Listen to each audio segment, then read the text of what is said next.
Friends, welcome to Baroos world. ബാറൂസ് വേൾഡിൻ്റെ പുതിയൊരു വീഡിയോയിലേക്ക് എല്ലാവർക്കും സ്വാഗതം. ഇന്ന് നമ്മൾ നമ്മുടെ പാലക്കാട് സ്റ്റൈലിലുള്ള സുഗിയൻ്റെ റെസിപ്പി ആയിട്ടാണ് വന്നിട്ടുള്ളത് കേട്ടോ.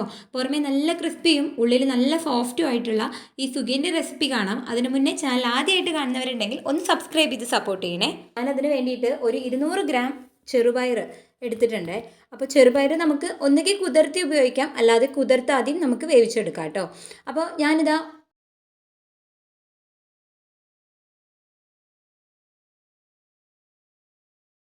ചെറുപയറിനെ കുക്കറിലേക്ക് ഇട്ട് കൊടുത്തിട്ടുണ്ട്.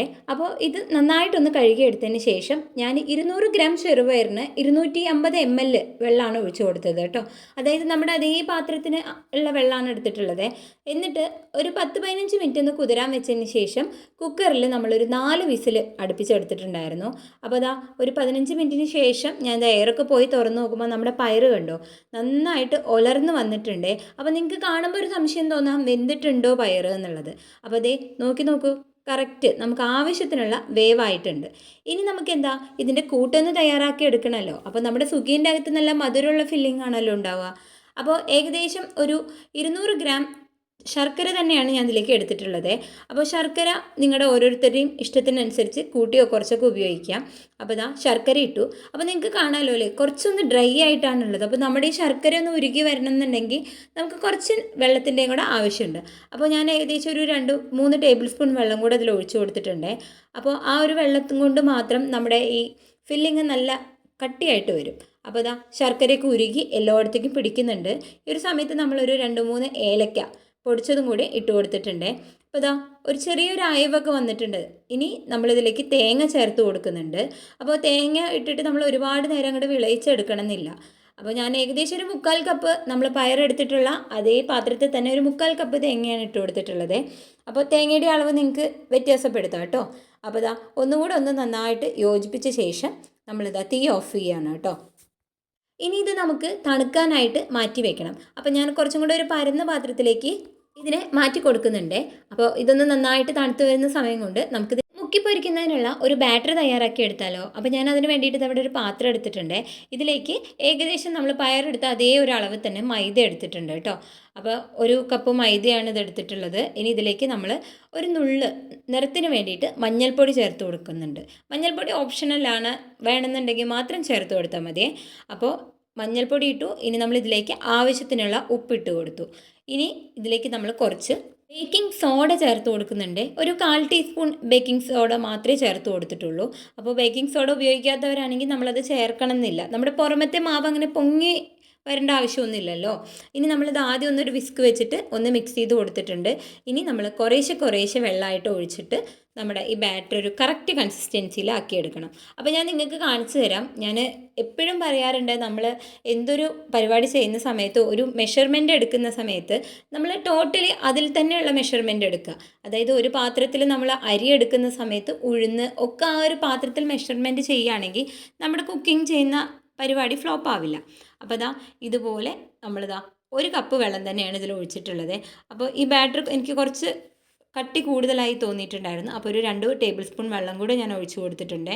അപ്പോൾ ഇതാ ഒന്നുകൂടെ ഒന്ന് നന്നായിട്ട് മിക്സ് ചെയ്തെടുത്തിട്ടുണ്ട്. അപ്പോൾ നമുക്ക് ആവശ്യത്തിനുള്ള ഒരു ലൂസ് ഇല്ലയെന്നുണ്ടെങ്കിൽ നമ്മുടെ മാവ് നമ്മളതിൽ മുക്കിയെടുക്കുന്ന സമയത്ത് പയറൊക്കെ വിട്ടു പോരാനുള്ളൊരു സാധ്യതയുണ്ട്. അപ്പോൾ ഇതാ രണ്ടും നമ്മുടെ റെഡി ആയിട്ടുണ്ട്. ഈ സമയം കൊണ്ട് നമ്മുടെ പയർ നന്നായിട്ട് തണുത്ത് വന്നിട്ടുണ്ട്.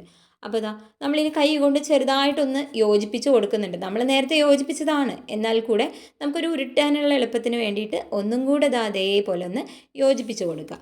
ഇനി ഞാൻ ഇതിലേക്ക് ഒരു സാധനം കൂടെ ചേർക്കുന്നുണ്ട്, ഒരു പിഞ്ച് ജീരകം ഇതുവരെ നിങ്ങൾ സ്വിഗ്ഗിയിൽ ചേർത്തില്ലെങ്കിൽ ഒന്ന് ചേർത്ത് നോക്കണേ, നല്ല ടേസ്റ്റാണേ. അപ്പോൾ നമ്മൾ തട്ടുകടയിൽ നിന്നും ചായക്കടകളിൽ നിന്നൊക്കെ കിട്ടുന്ന ഞങ്ങളുടെ നാട്ടിലെ സ്വിഗ്ഗിയിലൊക്കെ കുറച്ച് ജീരകം ചേർത്തിട്ട് കിട്ടാറുണ്ട്. അപ്പോൾ നമ്മൾ അതേപോലെ തന്നെയാണ് ഉണ്ടാക്കുന്നത്.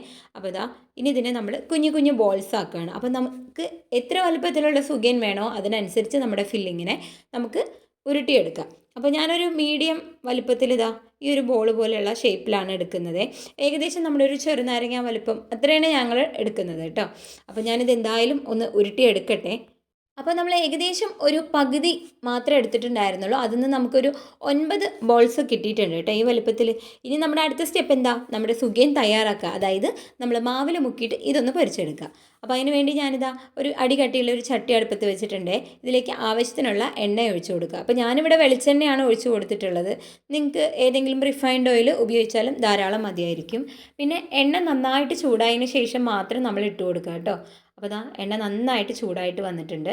ഇനി നമ്മൾ നമ്മുടെ ഓരോരോ ഫില്ലിങ് ഉള്ള ബോൾസിനെയും എടുത്തിട്ട് ഇതേപോലെ മാവിൽ ഡിപ്പ് ചെയ്തിട്ട് നമ്മൾ എണ്ണയിൽ ഇട്ട് കൊടുക്കുക. എപ്പോഴും ഒരു മീഡിയം ഫ്ലെയിമിൽ വെച്ചിരിക്കുക കേട്ടോ. അപ്പോൾ നമ്മുടെ ഉള്ളിലത്തെ ഫില്ലിംഗ് ഒന്നും ഇനി വേവാനായിട്ടില്ല. അപ്പോൾ പുറമേത്തെ ആ ഒരു കോട്ടിങ് മാത്രമാണ് ഒന്ന് മൊരിഞ്ഞ് വരാനുള്ളൂ. അപ്പോൾ അതിനനുസരിച്ചുള്ള ഒരു ഇതിൽ വെക്കുക. അപ്പോൾ നമ്മുടെ ഒരു സൈഡ് ഇതാ ഏകദേശം ആയിട്ടുണ്ട്. ഇനി നമ്മളിതൊന്ന് മറിച്ചിട്ട് കൊടുക്കുക കേട്ടോ. പെട്ടെന്ന് തന്നെ ആയി കിട്ടും. നമുക്കൊരു 2 മിനിറ്റ് ഗ്യാപ്പൊക്കെ ധാരാളം മതിയായിരിക്കും. അപ്പോൾ ഞാനിവിടെ 3 എണ്ണമാണ് എൻ്റെ ഒരു ചട്ടിയിൽ ഇട്ട് കൊടുത്തിട്ടുണ്ടായിരുന്നത്. അപ്പോൾ ഞാൻ എന്താ 3 മറിച്ചെടുത്തു. അപ്പോൾ ഒന്നും കൂടെ ഒന്ന് മറ്റേ സൈഡും കൂടെ ആയപ്പോൾ നമ്മളിതാ എണ്ണയിൽ നിന്നും കോരിയെടുക്കുകയാണ് കേട്ടോ. അപ്പോൾ നമ്മുടെ തട്ടുകടയിൽ നിന്നും കിട്ടുന്ന അതേ രുചിയിലുള്ള സുഗിയൻ നമുക്ക് എങ്ങനെയാണ് വീട്ടിൽ തയ്യാറാക്കുക എന്നാണ് ഇന്നത്തെ വീഡിയോ ഉണ്ടായിരുന്നത്. അപ്പോൾ ഇതുവരെ ഈ ഒരു മെത്തേഡിൽ ചെയ്യാത്തവർ ഒന്ന് ചെയ്ത് നോക്കുക. അപ്പോൾ ബാക്കിയുള്ള നമ്മുടെ സുഗിയൻ ഒക്കെ ഞാനൊന്ന് തയ്യാറാക്കി എടുക്കട്ടെ. വീഡിയോ ഇഷ്ടപ്പെട്ടാൽ ലൈക്ക് ചെയ്യാനും ഷെയർ ചെയ്യാനും അതുപോലെ സബ്സ്ക്രൈബ് ചെയ്യാത്ത കൂട്ടുകാർ സബ്സ്ക്രൈബ് ചെയ്യാനും മറക്കല്ലേ. മറ്റൊരു വീഡിയോയുമായി നമുക്ക് വീണ്ടും കാണാം.